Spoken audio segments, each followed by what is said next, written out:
जी सुना आपने, ख्वाजा आसिफ साहब को महंगाई को लेकर कौमी असम्बली सैनेट मछली बाजार का मंजर पेश कर रहा था। मेरी असम्बली के तमाम अरकान से ना सिर्फ एक गुजारिश है कि क्या ऐवान में हंगामा करने से ये जो तमाम मसाइल हैं इसमें आवाम पिस रही है वाकई हल हो जाएंगे? क्या इस तरह से ऐवान में जो हुल्लड़बाजी की जाती है, क्या इससे वाकई आपको लगता है कि महंगाई कम हो जाएगी? अगर अपोजिशन को वाकई अवाम की वाकई इतनी फ़िक्र है जितना ये कहते हैं, तो तनकीद करने के बजाय अल्लाह के बंदो हल बताओ, हल तजवीज़ करो। ऑपोजिशन का काम तनकीद बराए तनकीद नहीं होता, बल्कि तनकीद बराए इसलाह होता है। अगर वाकई आपको अवाम का इतना दुख और दर्द और एहसास है तो बताएं क्या हल होना चाहिए।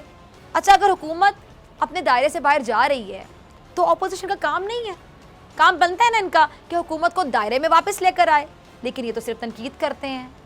ऑपोजिशन का ये काम नहीं होता कि मौका देखें और बस हुकूमत को दायरे से बाहर धक्का देने के चक्करों में पड़ जाएं।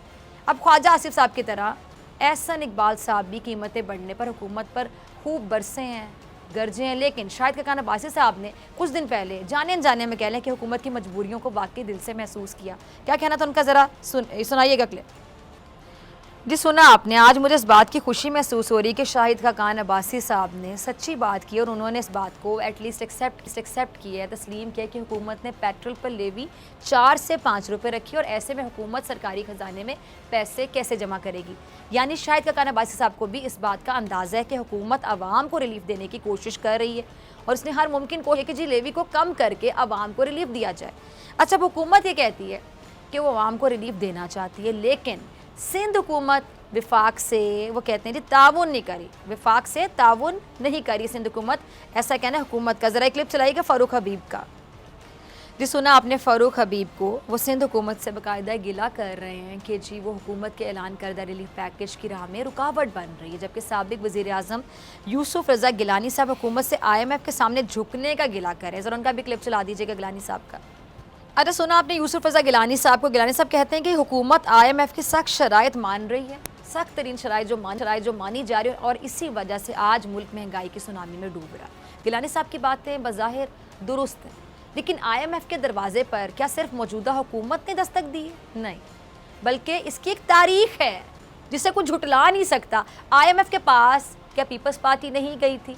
बिल्कुल गई थी। क्या नून लीग नहीं गई थी? बिल्कुल गई थी। अब जब तमाम जमातें IMF के पास गई, दरवाज़ा खटखटाया, तो इसका मतलब ये हुआ कि हमारी मईशत कभी भी मुस्तहकम नहीं रही और इसको सहारा देने के लिए हर हुकूमत को एक दरवाज़ा खटखटाना पड़ा। वो दरवाज़ा है IMF का दरवाज़ा। और मुस्लिम लीग नून के मिफ्ता इस्माइल साहब ने तो बरमला ही कहा था कि हमारे पास IMF के पास जाने के अलावा कोई ऑप्शन ही नहीं है, चारा ही नहीं है, हम क्या करें। अब सवाल ये है कि जब यही काम इमरान खान करे तो जी बहुत गलत हो गया और उनको मजबूरी में IMF के पास जाना पड़ रहा है। तो जब आप लोग जाते रहे तो तब क्या था, लेकिन फिर भी अब इमरान खान साहब जब गए हैं तो जी उनको ताने दिए जा रहे हैं उन्हीं लोगों की जानिब से जो खुद भी ये दरवाज़ा खटखटा चुके हैं। मुझे तो सिचुएशन की समझ नहीं आती कि मतलब आप किस तरह तनकीद कर सकते हैं, आप लोगों ने तो खुद ये दरवाज़ा खटखटाया है। अच्छा, अब यही सियासी जमातें इमरान खान साहब को ताने देती हैं, पता नहीं किस तरह दे देती हैं। या तो आपने वो काम किया ना हो तो आप ताने दें, लेकिन जब आपने खुद वो काम किया उस बात का ताना आप कैसे दे सकते हैं किसी और को? और बाकायदा तनकीद शुरू कर दी जाती है, तनकीद का निशाना बनाया जाता है खान साहब को इस बात पर, इनकी अपनी इस हिस्ट्री है इस मामले में। लेकिन इमरान खान साहब को ज़्यादा तनकीद का निशाना इसलिए बनाया जाता है क्योंकि उन्होंने इक़्तिदार से पहले, जो बात मुझे समझ आती है, उन्होंने इक़्तिदार से पहले शायद अवाम से बड़े बड़े वादे किए थे कि जी वो इक़्तिदार में आएंगे और आने के फ़ौरन बाद कशकोल तोड़ देंगे। लेकिन जैसा कि वो मिसाल है कि जी पानी गर्म है या ठंडा है, ये कैसे पता चलेगा बताएं? तभी पता चलेगा ना जब आप पानी में उतरेंगे और फिर पानी में उतरने के बाद आप बता सकते हैं ये तो गर्म था या ये तो ठंडा था। अब ऐसे जब इमरान खान साहब को इक़्तिदार मिला, इक़्तिदार की कुर्सी मिली, तब उन्हें पता चला कि असल हकीकत तो ये है, यानी मुल्क का ख़जाना ऑलमोस्ट खाली, एम्प्टी, और अगर फौरी हल ना किया गया तो फिर मुल्क का दिवालिया निकल सकता है। और खान साहब ने कह लें कि शुरू से इब्तदा में पूरी कोशिशें की कि किसी तरीके से IMF के पास जाने से बचा जाए, लेकिन मुल्की मईशत आप कह लें कि इतनी बदहाल थी कि दोस्त ममालिक की मदद के बावजूद खान साहब को आखिरकार ये कड़वा घूंट पीना पड़ा और उन्हें IMF की तरफ रुजू करना पड़ा।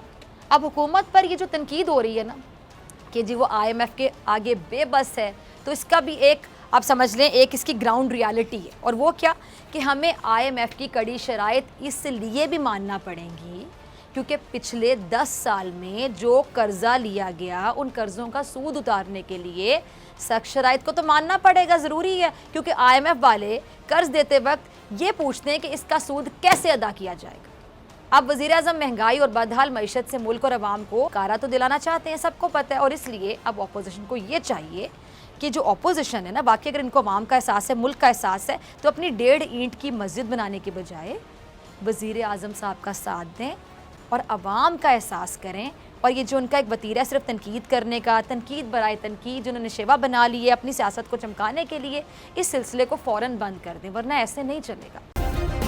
सब्सक्राइब करें और बेल दबाएं ताकि कोई खबर रह न जाए।